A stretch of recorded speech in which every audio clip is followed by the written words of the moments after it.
Hi, I'm Jim Hacking, immigration attorney practicing law here in St. Louis, Missouri. We want to tell you about an important new case that was recently handed down by a federal court in California that addresses the affidavit of support. What is the affidavit of support? This is the form that a U.S. citizen sponsor files with a green card application to promise to support the non-citizen at least 125% of the federal poverty guidelines in the event the marriage-based visa is approved. So typically when a citizen wants to sponsor their wife or their husband to come to the United States, they have to make a promise to the government to support the non-citizen at least 125% of the poverty guidelines. And there's a mathematical calculation that's done to support that. And you have to submit that, otherwise the green card application isn't going to be approved. We've seen over the years some litigation regarding the affidavit of support, and this case allows us an insight into the way federal judges would treat claims that an individual is not supporting their spouse pursuant to the affidavit of support by contract. Because ultimately, the affidavit of support is a contract between the federal government and the citizen's spouse. They don't want the people coming to the United States getting on the government dole, getting government benefits. They want to make sure that if we're going to allow this person to come into the country and get a green card, that the U.S. citizen takes care of them. In this case, it was a second marriage. The couple was from Turkey, and the individual U.S. citizen filled out the affidavit of support as part of the visa process. Interestingly, the couple had entered into a prenuptial agreement, and the prenuptial agreement said that if the marriage went south and the couple decided to part their ways, that the U.S. citizen would provide no support. In fact, it said that they wouldn't provide any financial support to each other.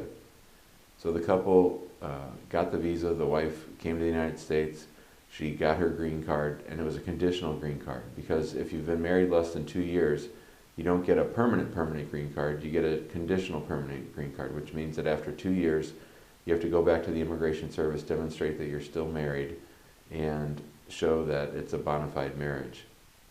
In this case, the couple didn't make it 2 years. They ended up getting divorced, and the man never appeared to help get the conditions removed on the green card application. The divorce was final. Pursuant to the prenuptial agreement, the state court said that the man did not have to provide any financial support to his wife from Turkey, and the wife, not happy with that result, filed a lawsuit in federal court seeking to compel the man to pay around $25,000 to her for back support as promised in the affidavit of support.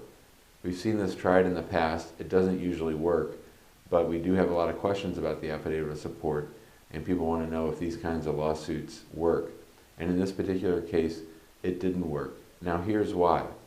The U.S. citizen had a lot of arguments as to why the lawsuit should be dismissed and that he should not have to pay support pursuant to the affidavit of support to his wife. One argument he made was the prenuptial agreement. He said, well, the prenuptial agreement prohibits me from paying any support, so I don't have to pay the affidavit of support. The court rejected that argument. They said that just because you have a separate agreement with your wife and that you enter into that prenuptial agreement before the marriage, that does not mean that the federal government can't enforce your obligations upon you. So that argument lost. The next argument that the man made was that, well, because we got divorced, my obligations are terminated. The court quickly rejected that, noting that the affidavit of support form itself says that divorce does not cancel the obligations that the U.S. citizen sponsor has under the affidavit of support. So the second argument was a loser as well. The third argument was, well, I didn't attend the conditional green card interview, and she's in deportation proceedings because she doesn't have a way to be here, and so I don't have any obligations because she no longer has a green card. The court rejected this argument as well, finding that just not participating in the conditional permanent residence, lifting of those restrictions, that didn't in and of itself relieve the U.S. citizen of the obligations under the affidavit of support. So the first three arguments the man lost. Interestingly, this man did not have an attorney. It must have been a terrible fight in front of this federal judge. I'm sure the federal judge and his or her law clerks hated this case. But in any event, the court did rule that on the fourth argument that the man who had filed the affidavit of support was correct. And here's what he said. The woman had been living with her son, and her son made about $3,500 a month.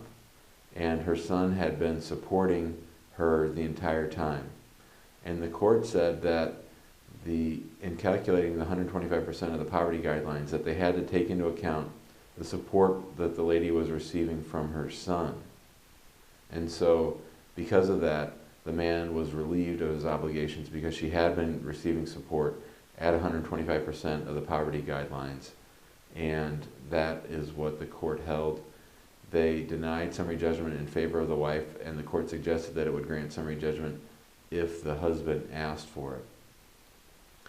Federal judges don't spend much time in family law and divorces and dealing with these kinds of issues. I'm sure they didn't like this case, but it is instructive that a court will look at every nook and cranny trying to figure out if they should force a U.S. citizen to fulfill their obligations under the affidavit of support. And it's important for people considering signing an affidavit of support. The federal government takes these obligations very seriously. It looks like you can be held responsible for these promises that you make, and so you have to really be careful in deciding whether or not to sign an affidavit of support.